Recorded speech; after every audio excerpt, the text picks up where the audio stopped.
جس نے بائبل بھیجی، زبور بھیجی، اسی نے قرآن بھیجا۔ تو اللہ کے کلام میں تو کوئی 19-20 نہیں ہو سکتا نا۔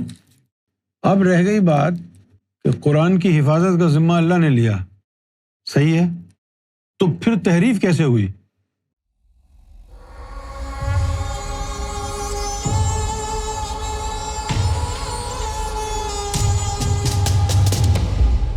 جناب، مسلمانوں کا عقیدہ ہے کہ قرآن کی حفاظت کی ذمہ داری اللہ نے لی ہے، یعنی قرآن میں تحریف نہیں ہو سکتی۔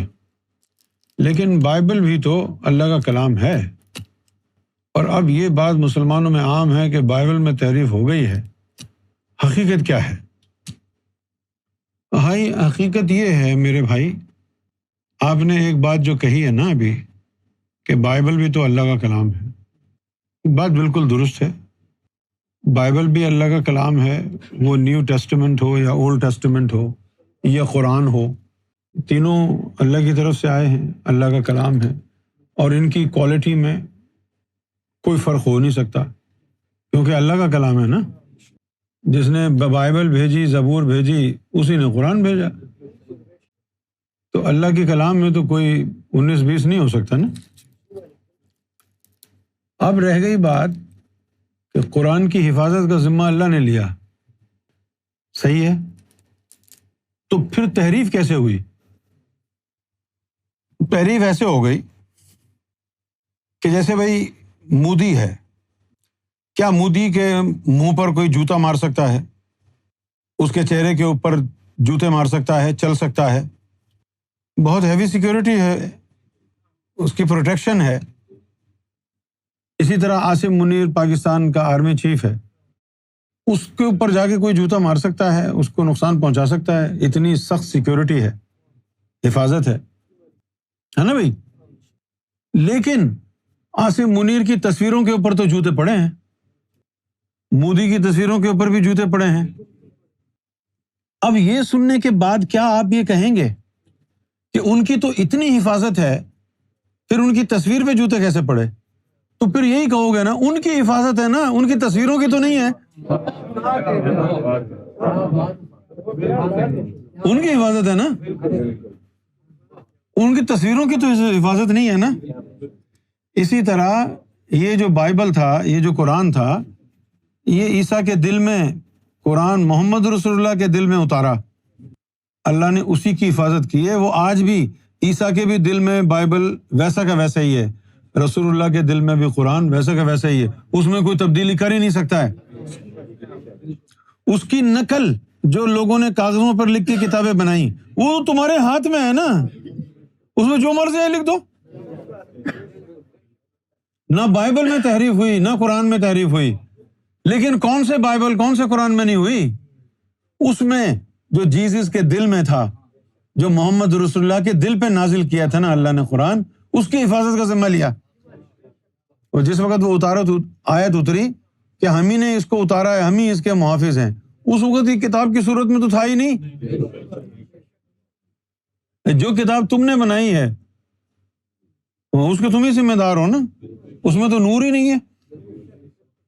جب اس کتاب کے لکھنے والے معاویہ جیسے حرامی ہوں گے تو اس کتاب میں تحریف ہی ہوگی نا۔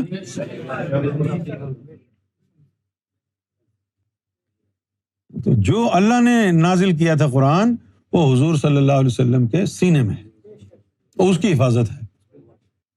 اسی طرح جو بائبل عیسیٰ کے سینے میں ہے، اس میں کوئی تحریف کیسے کر سکتا ہے؟ ہو ہی نہیں سکتی۔ اللہ کے کسی کلام میں تحریف نہیں ہو سکتی۔ لیکن آپ کو پتہ نہیں ہے نا کہ اللہ کا کلام کدھر ہے۔ یہ جو آپ کے ہاتھوں میں ہے نا، یہ تو لوگوں نے نقل کر کے آگے بڑھایا ہے نا۔ اب تو تمہارے لیے، عیسائیوں کے لیے بھی میں یہی کہتا ہوں کہ اب تم چھوڑو ساری چیزیں، اب تم اپنے دل کو خداوند کے نام سے پاک کرو، بیدار کرو، تاکہ تمہارا جیسس سے تعلق جڑے۔ وہ جیسس سے تعلق جڑے گا پھر ہی تم کو کامیابی ہوگی نا۔ ابھی انہی کتابوں میں الجھے رہو گے تو بس جا کے ماتھا گھستے رہو گے چرچ میں، بھگوان تو ہاتھ میں نہیں آئے گا۔ پاکستان میں تم نے دیکھا ہے تمہاری ویلیو کیا ہے؟ کوئی ویلیو نہیں ہے تمہاری پاکستان میں۔ خیر ویلیو تو کسی کی اور کی بھی نہیں ہے پاکستان، وہی جو بھائی لوگوں کے ساتھ ہیں ان کی ویلیو ہے، جو ان کے ساتھ نہیں ہے وہ ان کی کوئی ویلیو نہیں ہے۔ حالانکہ تم تو جیسس کے ماننے والے ہو، تمہارا تو یہی گمان ہے نا کہ تم اللہ کے بیٹے کی امت ہو، تو اللہ کو اپنے بیٹے کی امت کا ذرا خیال نہیں ہے۔ کیا حال ہے تمہارا؟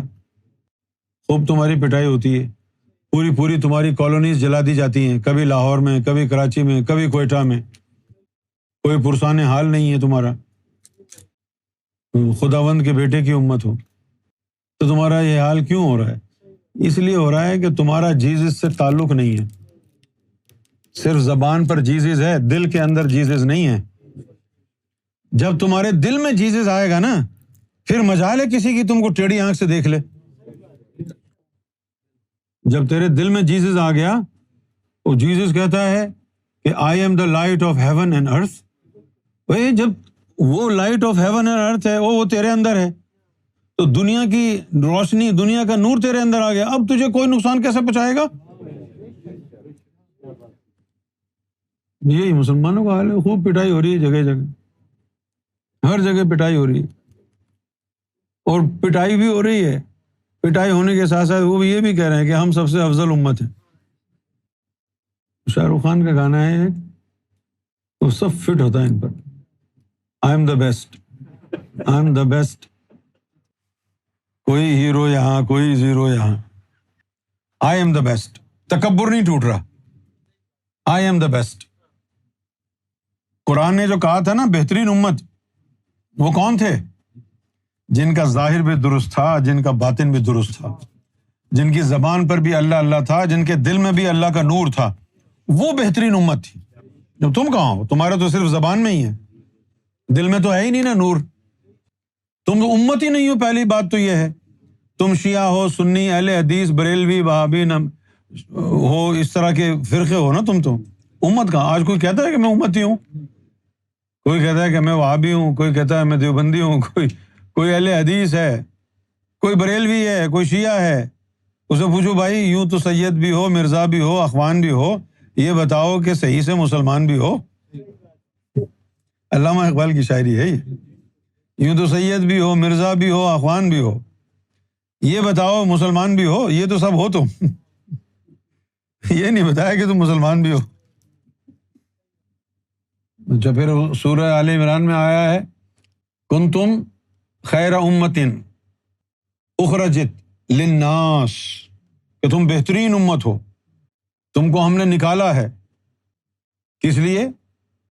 انسانیت کے لیے، ہیومینٹی کے لیے، ہم نے تم کو ڈیوٹی پر بٹھایا بہترین امت بنا کے۔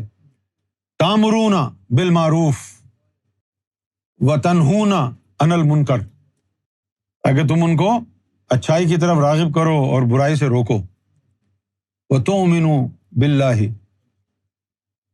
اور اللہ پر ایمان لاؤ۔ اب تم انسانیت کو اچھائی کی طرف راغب کرو اور اس کو برائی سے روکو تو دور کی بات ہے، تم خود برائی کی طرف لگے ہوئے ہو، اب تم کیا لوگوں کو اچھائی کی طرف لاؤ گے؟